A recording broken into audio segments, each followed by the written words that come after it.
tulianza kusoma babu ma jaa min at-taghlid fi man abada Allah inda qabri rajulin salihin fakayfa idha abadahu, mlango yale makemeo makatazo mazito yaliyokuja kwa yule ambaye anamwabudu Allah subhanahu wa ta'ala katika kabri la mtu mwema, anamwabudu Allah subhanahu wa ta'ala katika kabri la mtu mwema. Fakaifa idha abadahu, vipi atakapomwabudu yule mtu mwema mwenyewe? Ikiwa kumwabudu Allah subhanahu wa ta'ala lillahi, yani ufanye ibada kwa ajili ya Allah subhanahu wa ta'ala, lakini katika kaburi, kuna makemeo makali, makatazo yamekuja katika jambo hilo la wewe kumwabudu Allah subhanahu wa ta'ala katika kabri. Vipi itakuwaje kwa yule ambaye atamwabudu yule aliyoko ndani ya kaburi? Yani vipi makatazo yake, makemeo yake yatakuwaje? Tukasoma dalili katika sunna ambazo Mtume alayhi salatu wassalam kataja kwa maneno yake kupitia wahi kuwa hao ni katika viumbe vya shari, wale ambao pindipo akifa kwa wao mtu mwema, basi hujenga au hufanya katika kabri la huyo mtu mwema kuwa ni sehemu ya kuswalia. Mtume alayhi salatu wassalam akawaita kwamba hao ni katika viumbe vya shari.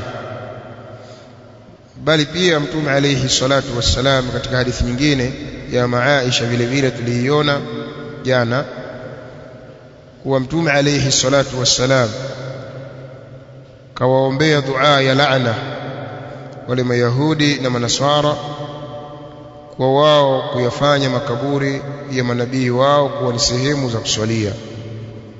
Na hili si kwa Mayahudi na Manaswara tu, hata katika umma huu yoyote ambaye atafanya sehemu zenye makaburi kuwa ni sehemu za ibada, basi dua hii ya Mtume alayhi salatu wassalam yamfika.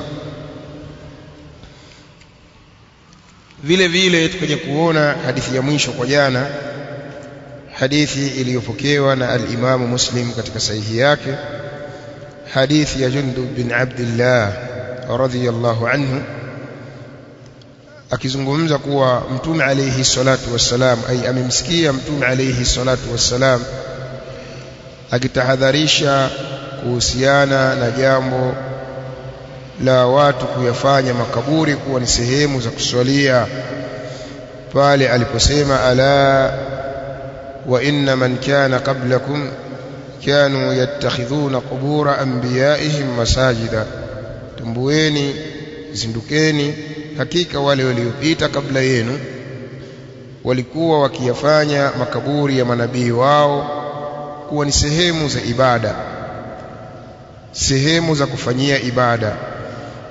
Ala fala tattakhidhu alqubura masajida, zindukeni watu wa umma huu, wala msiyafanye makaburi kuwa ni sehemu za ibada.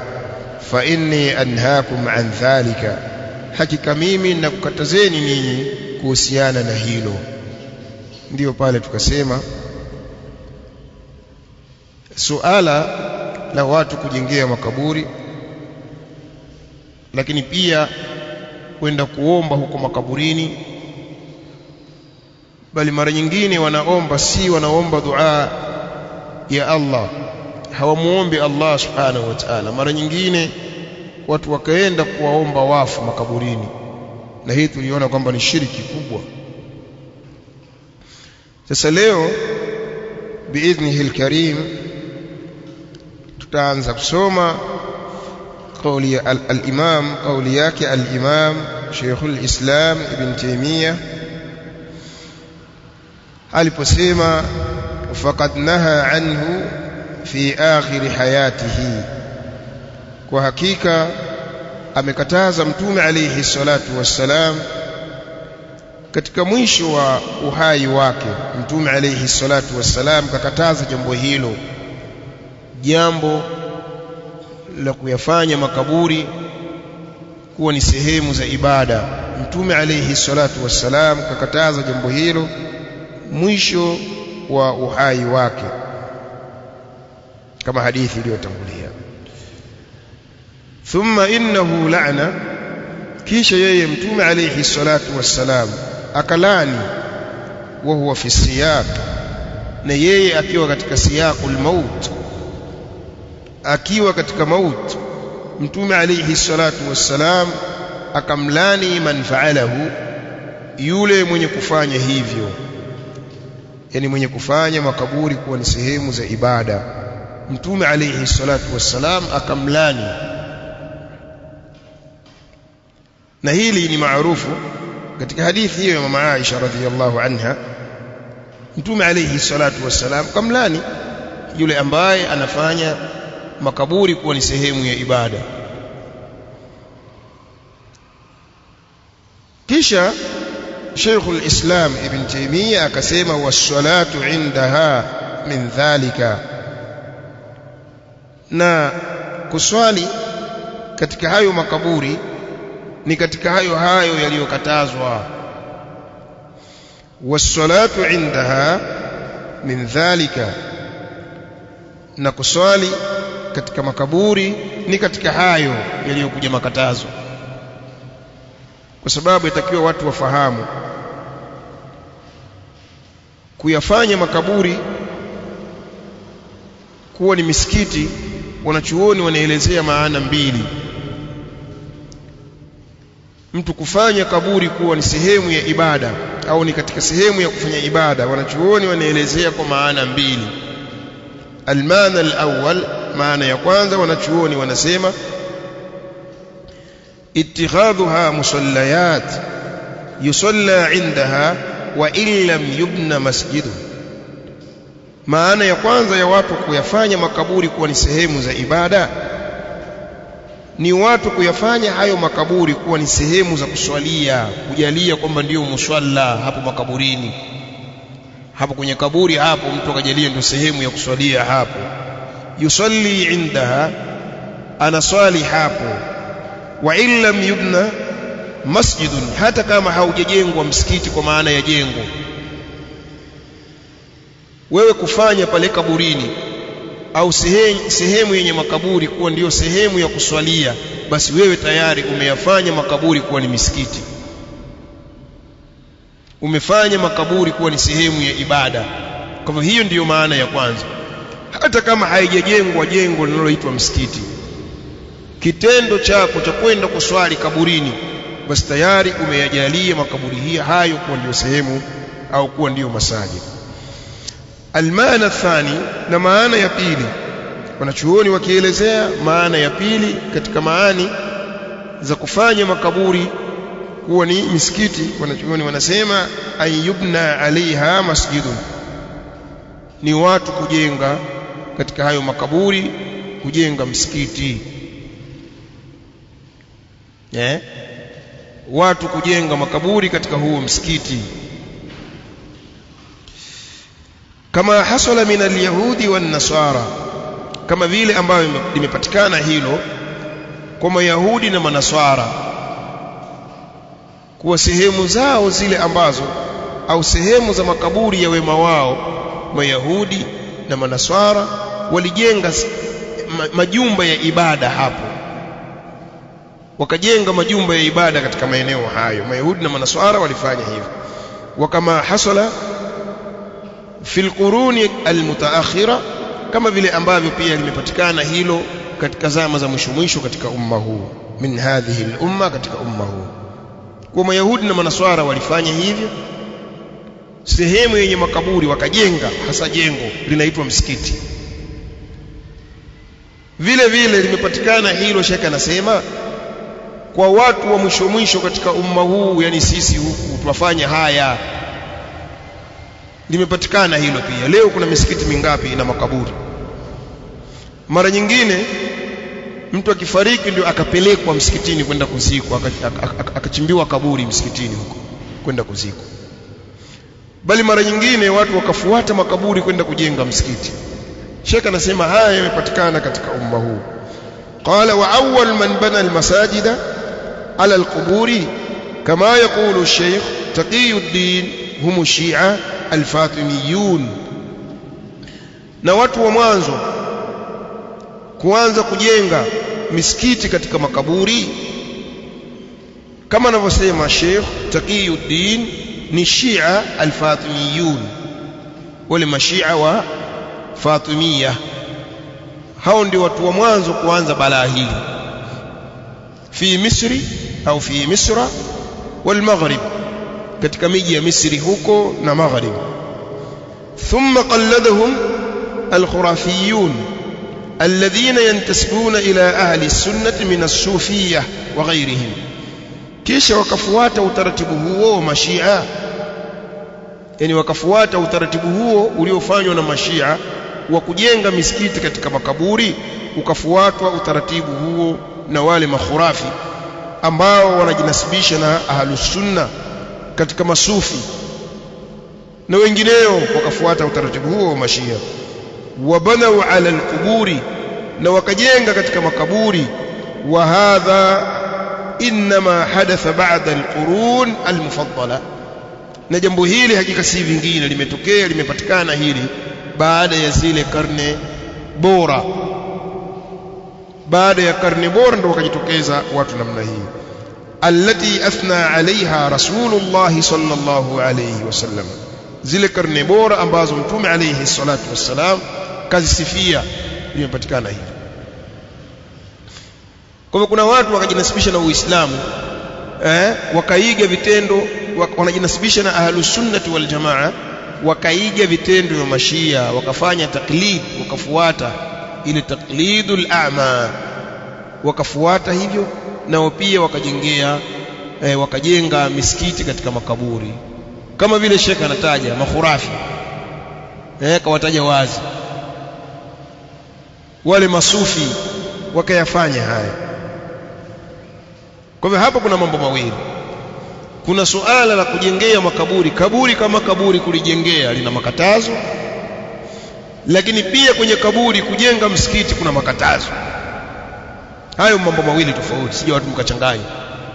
Uislamu umekataza kujengea makaburi, na Waislamu wanayajua maneno haya, kuwa mtume alayhi salatu wassalam kakataza hilo, kakataza kujengea makaburi, kakataza kuyapiga marumaru yale makaburi, kupiga chokaa yale makaburi, kuyatia rangi hayo makaburi, kuyaandika majina hayo makaburi.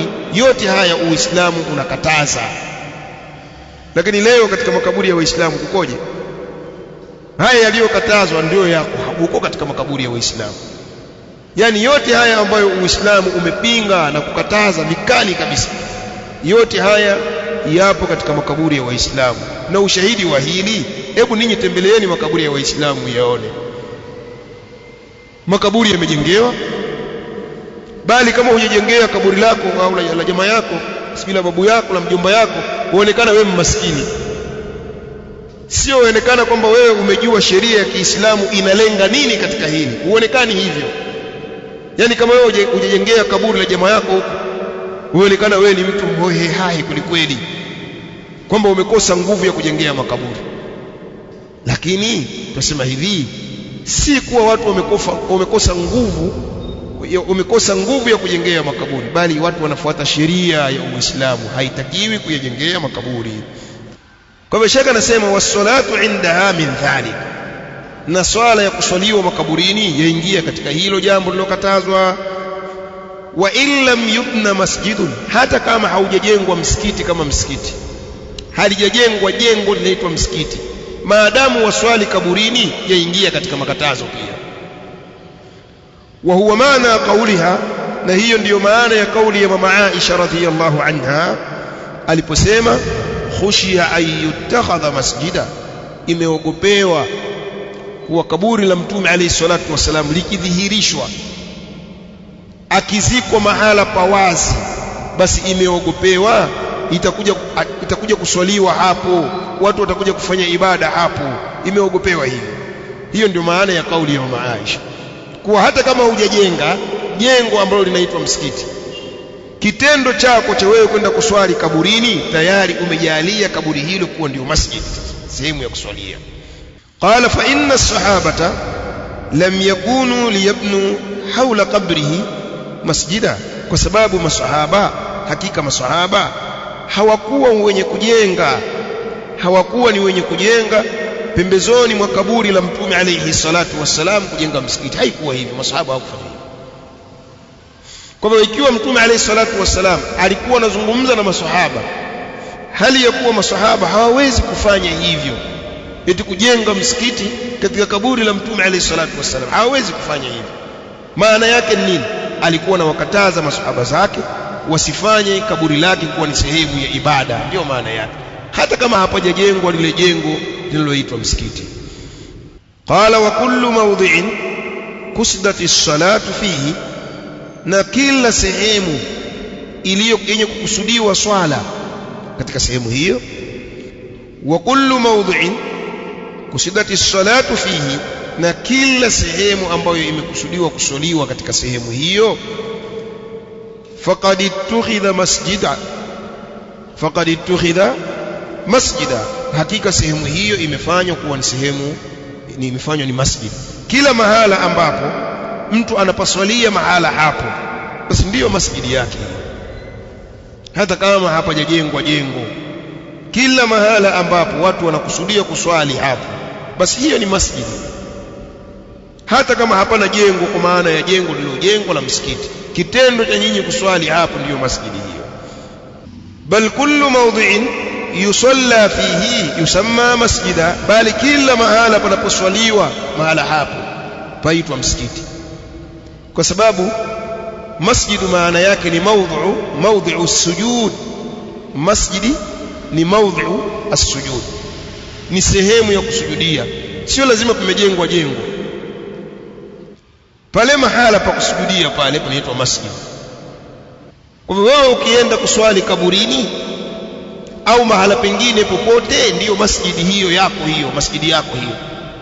Kwa hivyo Mtume alayhi salatu wassalam kayakataza hayo, kama alivyosema Mtume alayhi salatu wassalam kuthibitisha kuwa kila mahala panaposwaliwa panaitwa masjidi, hata kama hapajajengwa jengo linaloitwa masjidi.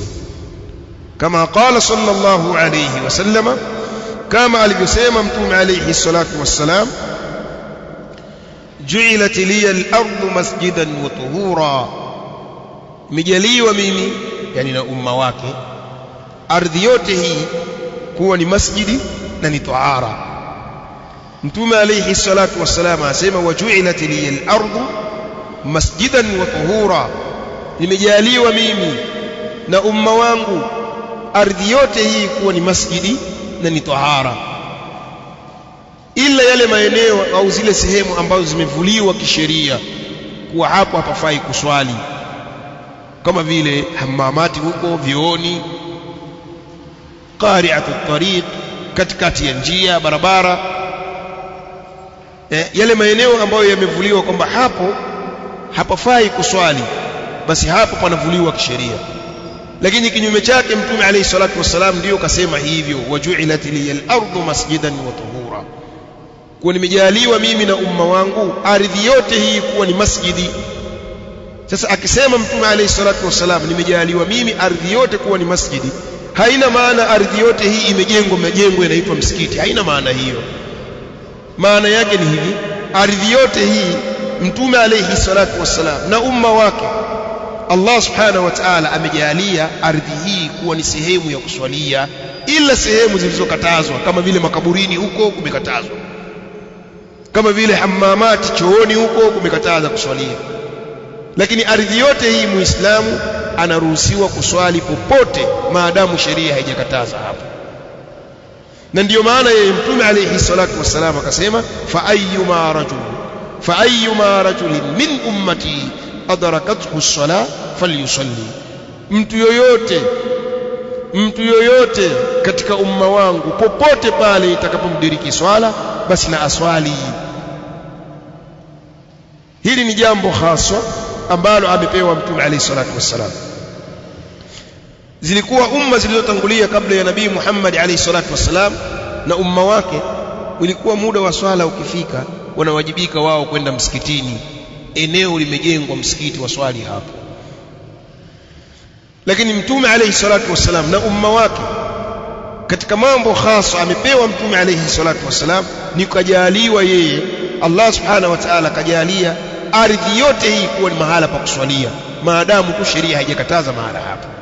Kwa hiyo huko shambani huko, walima zako huko, muda wa swala umefika, utaswali shambani huko huko, hakuna kwenda kutafuta msikiti uliko. Huko wapi huko sijui, ziwani huko, wavua samaki zako huko, muda wa swala umefika, utaswali huko huko. Hii ndio maana ya kauli ya mtume alayhi salatu wassalam, kuwa ardhi yote hii ni mahala pa kuswalia. Haina maana kwamba wajuilat liyal ardu masjidan, nimejaliwa mimi na umma wangu ardhi kuwa ni msikiti. Haina maana kuwa ardhi yote basi imejengwa misikiti, haina maana hiyo. Maana yake ni kuwa ardhi hii ni mahala pa kuswalia. Popote pale muislamu atakapomkuta swala basi na aswali, maadamu tu mahala hapo sheria haijakataza kuswalia. Sasa kuna maeneo sheria imekataza, kama vile tunavyosema makaburini, sehemu yenye kaburi sheria imekataza kuswali hapo. Vyooni huko sheria imekataza kuswali. Katikati ya barabara huko sheria imekataza kuswali. Kama maeneo haya ambayo yamevuliwa na mengineyo zile yale maeneo wanalala wanyama, katika zizi la wanyama pia sheria imekataza hapo kuswali. Kwa hivyo hii ndiyo maana sahihi ya masjid. Masjid ni mawdhi'u sujud, sehemu ile ambayo wewe wasujudia, wafanyia ibada, hapo ndiyo masjid yako. Qala fadalla ala anna al-makana alladhi yusalla fihi yusamma masjidan. Shaka nasema ikajulisha hadithi hii, yani waju'ilat liyal ardu masjidan wa tahura, ikajulisha hadithi hii kwamba kila mahala ambapo panaswaliwa mahala hapo panaitwa masjidi, sawaun kusida am lam yuksad, sawaun buniya alayhi au lam yubna, sawa sawa pamekusudiwa hapo kufanyiwa hivyo msikiti au hapajakusudiwa, au sawa sawa pamejengewa hapo au hapajajengewa, maadamu wewe waswalia hapo ndio panaitwa masjidi. Hapa kuna hadithi nyingine, hadithi iliyopokelewa na al-Imam Ahmad katika musnad yake, hadithi ya Ibn Mas'ud, kama anavyosema muallif rahimahullah, wa li Ahmad bisanadin jayyid an Ibn Mas'ud radhiyallahu anhu. Na katika lafzi ya Imam Ahmad imekuja kwa isnadu jayyid, yapokewa kutoka kwa Ibn Mas'ud radhiyallahu anhu marfu'an, kwa maana maneno haya yamesemwa na mtume alayhi salatu wassalam. Asema mtume sallallahu alayhi wasallam, inna min ashrari nnasi man tudrikuhum as-sa'a wa hum ahya, hakika katika watu wenye shari mno, watu wa shari mno ni wale ambao kitawadiriki wao kiyama na wao wakiwa hai. Yani mpaka kiyama chaingia, wewe uko hai au fulani yuko hai, basi huyo wakati huo ni mtu wa shari mno. Inna min ashrari nnas, hakika inna min shirari nnas, jazakallahu khairan, inna min shirari nnas, hakika miongoni mwa watu wa shari mno, man tudrikuhumus saa, ni wale ambao kitawadiriki wao kiyama, ai kitawakuta wao kiyama, wahum ahya, na wao wakiwa hai. Hao ni katika watu wa shari, kwa sababu akhiru zamani huko kiyama hakitosimama mpaka katika ardhi hii hakuna mtu yoyote atakayesema Allah Allah. Nini maana ya maneno haya? Kuwa mpaka kiyama kinasimama hakuna katika ardhi yoyote atakayesema Allah Allah. Maana yake ni nini? Sasa ikiwa Allah ndiyo sababu ya kuumbwa mbingu na ardhi, yeye ndiyo muumbaji, ikiwa Allah vitu vyote viko kwa ajili yake, Sasa wakati huo hakuna kutajwa Allah, na watu kitawadiriki kiyama, watu hao ndio kiyama kitasimama juu yao. Tukusudia kile kiyama cha kufa watu wote, hakika ni watu wa shari, kwa sababu kama dhikiri hakuna utajwa wa Allah, basi hiyo ni shari kubwa kwa hakika. Hao ndio kitawadiriki kiyama. Kisha Mtume alayhi salatu wassalam akasema, walladhina yattakhidhuna alqubura masajida, na watu wengine ni wale ambao wanayafanya makaburi kuwa ni sehemu za kuswalia. Hao ni katika watu wa shari. Yani katika watu wa shari mno ni wale ambao kiyama kitawadiriki wakiwa hai, lakini watu wa pili ni wale ambao wanafanya makaburi kuwa ni sehemu za kuswalia. Hao pia ni katika watu wa shari. Walladhina yattakhiduna alqubura masajida, watu wengine wa shari kabisa ni wale ambao wanafanya makaburi kuwa ni sehemu za kuswalia, sehemu za ibada. Lazima ni kazi. Na leo tutazungumza, kuna watu wako hivi, yani katika makaburi ndio kuna misikiti yao, wanafanya zile sehemu zenye makaburi ndio sehemu za ibada yao. Leo wako watu wa sampuli hiyo, na huku Mtume alayhi salatu wassalam akashawahukumu kwamba ni katika watu wa shari mno. Sasa hapa wanachuoni wana maneno wanazungumza, zikiwemo zile faida zitokanazo na hadithi hizi, kama al-allama hapa aliposema, fi al-hadithi dalilun ala butlani as-sala inda al-quburi. Katika hadithi kuna dalili ya kubatilika swala, kuwa swala ni batila. Ile swala yenye kuswaliwa katika makaburi ni batila. Sio, tuelewana? fi al-hadithi dalilun ala butlani as-salati inda al-qubur. Katika hadithi kuna dalili ya kubatilika swala inayoswaliwa makaburini. Au fil masajidi almabniyati au fil masajidi almabniyati ala alquburi, au katika hadithi kuna dalili ya kubatilika swala ile inayoswaliwa katika misikiti ambayo misikiti hiyo imejengwa makaburi, ambayo misikiti hiyo ina makaburi. Katika hadithi pia kuna dalili ya kubatilika swala inayoswaliwa katika misikiti iliyojengwa katika makaburi. Mfahamu? Lakini yani misikiti ambayo imejengwa katika makaburi, basi swala yabatilika katika misikiti hiyo. Haya maneno Sheikh anasema, au fil masajidi almabniyati ala alqubur. Vile vile katika hadithi kuna dalili ya kubatilika swala inayoswaliwa katika masajidi, katika misikiti ambayo imejengwa katika makaburi, swala yake ni batila. لأن الرسول صلى الله عليه وسلم نهى عن ذلك, وسبب Mtume عليه الصلاة والسلام kakataza hilo, kwamba watu wasiswali katika sehemu zenye makaburi.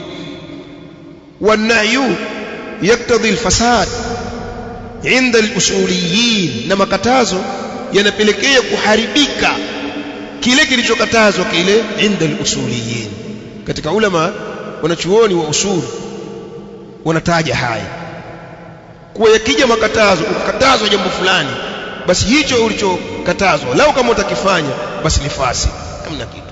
falladhi yusalli inda al-qabri salatuhu ghairu sahiha. Sheikh anasema yule ambaye anaswali kaburini au katika msikiti wenye makaburi, basi swala yake siyo sahihi. fa alayhi an yu'ida al-fariida, ni juu yake kurudia upya swala ya faradhi. Yani jalie wewe umeenda kuswali katika msikiti wenye kaburi, tahamaki ukaja kujua msikiti una kaburi. Sheikh anasema fa alayhi an yu'ida al-fariida, ni juu yake mtu huyu kurudia hiyo faradhi aliyoiswali hapo katika msikiti wenye makaburi. lianna salatahu inda al-qabri, kwa sababu swala yake aliyoswali kaburini hapo, au fil masjid al-mabni ala al-qabri, au swala aliyoiswali katika msikiti uliojengwa katika kaburi, ghairu sahiha, swala yake siyo sahihi. Watu wangapi sasa tuswali katika misikiti hii? Watu wangapi tuswali katika misikiti hii? Na ndio maana jana mimi nikazungumza nikasema yatakiwa ukipita maeneo yale, ukifanya ziara na kutembelea maeneo ya pwani huko, basi yatakiwa uwe mahiri kweli, uwe mjanja. Sio waingie kila msikiti, kwa sababu huko maeneo ya pwani ndio kumeharibika zaidi. Humu mwetu yafanywa kuigwa tu, wanaiga tu. Waliona huko yanafanywa na wao wafanye humu mwetu. Lakini maeneo yale ndio yameharibika zaidi. Nadra sana kukuta misikiti kule haina makaburi, nadra sana. Lakini misikiti mingi imejengwa katika makaburi. Kwa hivyo lazima watu wawe wajanja. Wewe ukifika katika hii misikiti ya pwani huko, jana nikasema mimi hapa, hebu zunguka kwanza msikiti huu, ujihakikishie kwanza. Zunguka kwanza. Mara nyingine una mswaki wako hivi, wewe unapiga hivi. Mswaki wako wa mti ule, unazunguka huko, unazunguka kule, uhakikishe kwamba huu msikiti uko salama. Kinyume na hivyo utaingia mahala pabaya kabisa ambapo hapafai kuswaliwa hapo. Kwa hivyo katika hadithi Sheikh anasema kwa dalili hiyo, kubatilika kwa swala inayoswaliwa katika misikiti ambayo imejengwa katika makaburi. Liannaha salatun manhiyun anha, kwa sababu hiyo swala iliyokatazwa, yani wewe usiswali mahala hapo, imekatazwa. Was-salatu al-manhi anha, na swala iliyokatazwa ghairu mashru'a, sio swala ya kisheria. Yani swala fulani imekatazwa uswali hiyo, maana yake swala hiyo sio ya kisheria, na pindipo ukiiswali haisihi kwa sababu umekatazwa. Yani wewe umekatazwa usiswali swala hii, wewe waswali, hiyo swala si ya kisheria, na maadamu sio ya kisheria swala hiyo, basi haitosihi. Habari ndivyo zilivyo. Kwa hivyo katika hadithi ya ashiria hivyo. Vile vile fil hadithi dalilun ala anna alladhina yattakhidhuna alqubur masajida shirarul khalqi. Vile vile katika hadithi kuna ushahidi na kuna dalili ya kwamba wale ambao wanafanya makaburi kuwa ni sehemu za kuswalia, hao ni viumbe vya shari, hao ni viumbe wa shari katika hadithi hii ya ashiria. فالذين يفعلون هذا الفعل سواء كانوا من اليهود أو من النصارى أو من المنتسبين إلى الإسلام هم شر الخلق. شيخ anasema wenye kuyafanya hayo, wenye kuswali katika misikiti yenye makaburi au wenye kuswali makaburini kwa ujumla, wenye kuyafanya hayo, wenye kufanya kitendo hicho ni mmoja ni Mayahudi au ni Manaswara au ni mmoja wale ambao wanajinasibisha na Uislamu, basi wao wafahamu kwamba hao ni viumbe wa shari, hao ni viumbe wa shari. La ahada sharru minhum, hakuna yoyote mwenye shari kuliko wao. Wal iyadhu billah. Yani wale wenye kufanya sehemu za makaburi kuwa ni sehemu za ibada, hao ni shari ya viumbe, na hakuna viumbe wenye shari kuliko wao, wafahamu hivyo. Wa fil hadithi aidha, na katika hadithi vile vile yajulisha, yadullu ala anna as-sa'a la taqumu ala ahli al-iman, kwamba kiyama hakitosimama kwa watu wenye imani zao. Katika hadithi yajulisha hivyo kwamba kiyama hakitosimama katika watu wenye imani. Wa inna ma taqumu ala al-kuffar, hakika kiyama kitasimama kwa kuffar. لأن أهل الإيمان من خير الناس, وسبب watu wenye imani ni katika watu bora. وليسوا شر الناس, na wala si katika watu wa shari. فلا تقوم عليهم الساعة, hivyo basi kiyama hakitosimama juu yao. وإنما يموتون قبل ذلك, hakika si vingine watu wenye imani watakufa kabla ya kiyama kusimama. تقبض أرواحهم كما دلت على ذلك الأحاديث الواردة عن النبي صلى الله عليه وسلم. تشكليwa zile roho zao kabla ya kusimama kiyama, kama zilivyojulisha hadithi kutoka kwa Mtume alayhi salatu wassalam. Wa anna Allah yursilu rihan qabla qiyam as-sa'a tuqbad arwah kull mu'minin wa mu'mina, na kuwa Allah subhanahu wa ta'ala atapeleka upepo rih kabla ya kiyama, upepo ambao utakuwa unaondoa na kufisha zile roho za waumini, kwa maana ni sababu ya kifo chao. Ule upepo tuwapuliza waumini wote wa kiume wa kike wafu. Fala yabqa fil ardi illa al-kuffar wa shirar al-khalq, kwa hivyo hakuna watakaobakia katika ardhi isipokuwa ni kuffar na wale watu wenye shari kabisa. Yataharajun kama tataharaju al-humur, hapo itakuwa watu kuingiana kama wanavyoingiana punda. Watu wa shari, hawana dini, hawana mwelekeo, hawana tabia njema. Na huku tunakoenda ndio huku. Leo imefika mahala watu hawana dini, watu hawana akhlaki njema, watu vurugu tu. Ndio tuenda hivyo. Leo imefikia mahala wanaume kwa wanaume waoana, bali mataifa yakatetea jambo hilo, wanaume kwa wanaume waoane. Sijui yani zile zaitwa ndoa za jinsia moja, wanawake kwa wanawake waoane. Si ndo haya sasa? Yani itafika zama watu wataingiana hivi kama vile punda, si ndo huku sasa? Sasa hivi kadiri siku zinavyoenda ndio hivi. Msidhani kwamba haya mambo yameanzishwa haya yatakuja kukoma hivyo kirahisi, la, bali yatazidi kutanuka. Waume kwa waume twende hivyo hivyo.